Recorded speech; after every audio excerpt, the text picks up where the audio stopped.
مفتی تقی عثمانی صاحب حفظہ اللہ تعالی نے اپنے بڑے بھائی مفتی رفیع عثمانی رحمہ اللہ تعالی کا جنازہ پڑھایا، اور ٹیکنالوجی نے جہاں کہیں پہ بھی اپنے پنجے گاڑے ہیں تو بڑے لوگوں کو ایکسپوز کر دیا ہے، ہر اعتبار سے لوگ ایکسپوز ہوئے ہیں۔ اب وہ ان کی بدقسمتی تھی یا اس عوام کی خوش قسمتی تھی کہ وہ کالر مائک بالکل قریب لگا ہوا تھا، پڑھ رہے وہ سرن تھے لیکن سورۃ الفاتحہ پڑھتے ہوئے آواز باہر آ گئی، بس اس کی وجہ سے پھر ادھم مچ گیا۔ عین ممکن ہے انہوں نے جان بوجھ کے خود تھوڑا سا اونچا پڑھا ہو، لیکن وہ اونچا پڑھنے کی ضرورت نہیں ہے، وہ پڑھ رہے ویسے سرگوشی میں تھے، لیکن وہ آواز باہر آئی، اور جو فرقہ باز ہوتے ہیں ان کے تو کان فوراً کھڑے ہو جاتے ہیں کہ یہ کیا ہو رہا ہے۔ اور اس کے بعد دو طبقات بن گئے، ایک وہ گروہ تھا جو ان کے حق میں بول پڑا، لیکن وہ بولا بھی فرقہ واریت کے انڈر کہ جی یہ جو سورہ فاتحہ پڑھی ہے انہوں نے، یہ ہمارے نزدیک بھی جائز ہے، لیکن ثنا کے طور پر، قرآن کے طور پر نہیں، کیونکہ ہم نے تو ہر وہ بات کرنی ہے جو اللہ کے محبوب صلی اللہ علیہ وآلہ وسلم کی تعلیمات کے اپوزٹ ہو۔ تو ہم یہ کیسے مان لیں کہ سورہ فاتحہ نماز جنازہ میں پڑھی جائے؟ تو وہ ثنا کے طور پر، تعریفی کلمات کے طور پر پڑھی ہے۔ کچھ نے کہا جی وہ دعا کے طور پر پڑھی جا سکتی ہے، بھئی دعا کے طور پہ پڑھی جائے گی تو پھر تو تیسری تکبیر کے بعد پڑھی جائے گی، وہ تو پہلی تکبیر کے بعد پڑھ رہے تھے۔ اور جو صحیح سچے کٹر ٹھیٹھ حنفی، جس طرح وہ ہمارے مفتی سعید صاحب فرماتے ہیں، وہ تھے نا، وہ بالکل انہوں نے دلیری سے کہا کہ یہ کہاں کا شیخ الاسلام ہے، اس کو نہیں پتا 1400 سال سے ہمارا جو ایک مذہب چلتا آ رہا ہے اس کے خلاف اس نے ایک ایکٹیویٹی پرفارم کر دی۔ سرکار 1400 سال نہیں، نا یہ 1100-1200 سال، جو بخاری مسلم میں حدیث ہے سب سے بہتر زمانہ میرا، پھر میرے صحابہ کا، پھر تابعین کا، پھر تبع تابعین کا، اس کے بعد جھوٹے لوگ پیدا ہوں گے، امانت میں خیانت کریں گے اور موٹاپے کو پسند کریں گے۔ یہ اس زمانے کی آپ کی بنائی ہوئی فقہ ہے۔ امام ابو حنیفہ رحمہ اللہ تعالیٰ کو ہم کوئی کنڈیم نہیں کرتے اس حوالے سے، ان کے پاس جتنے لمیٹڈ ریسورسز تھے انہوں نے بیسٹ پرفارم کیا۔ ان کا یہ کہہ دینا ہی کافی ہے کہ ہماری کوئی بات بھی قرآن و سنت کے، ایون صحابہ کے اقوال کے خلاف ہو تو اسے چھوڑ دو۔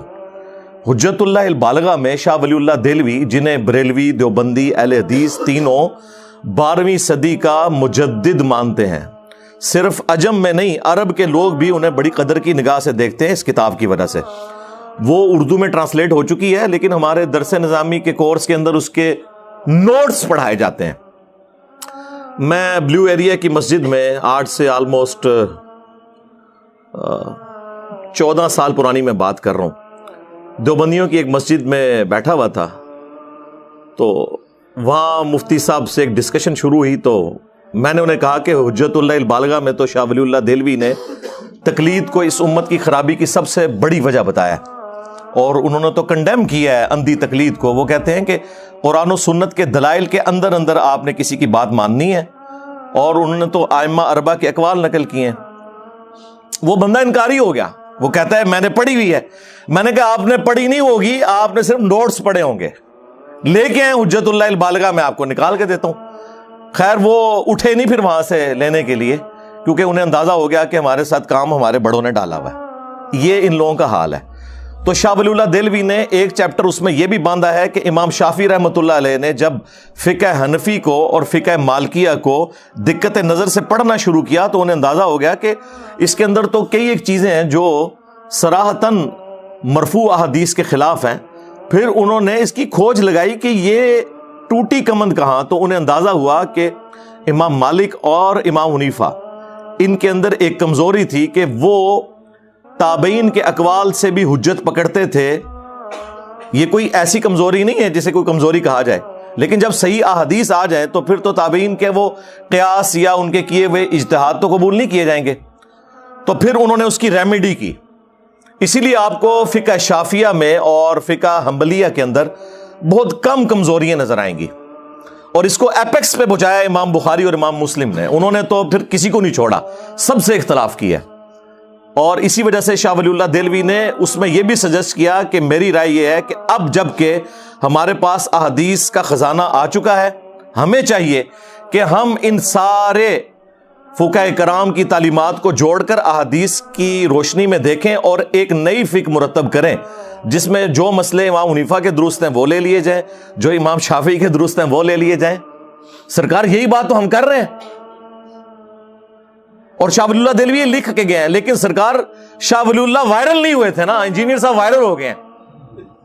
مسئلہ یہ ہے کہ ایک سیکیورٹی گارڈ بھی انجینئر صاحب کی ویڈیو دیکھ رہا ہے, ایک جنرل بھی ویڈیو دیکھ رہا ہے, ایک سپریم کورٹ کا جج بھی دیکھ رہا ہے, ایک ریڑی مان بھی دیکھ رہا ہے, ایک ڈاکٹر بھی دیکھ رہا ہے, ایک انجینئر بھی دیکھ رہا ہے. اور وہ مولوی جو کہ قرآن و سنت کے دشمن ہیں وہ نہیں دیکھ رہے یا چھپ چھپ کے دیکھ رہے ہیں, لیکن ان کے بچے ضرور دیکھ رہے ہیں, کیونکہ ہم ان کی بیٹھکوں میں ان کی اجازت کے بغیر یوٹیوب کے ذریعے موبائلوں میں داخل ہو چکے ہیں الحمدللہ. تو اب اس وجہ سے زیادہ فتنہ کھڑا ہو گیا, یعنی وہ پنجابی والا فتنہ نہیں, عربی والا آزمائش.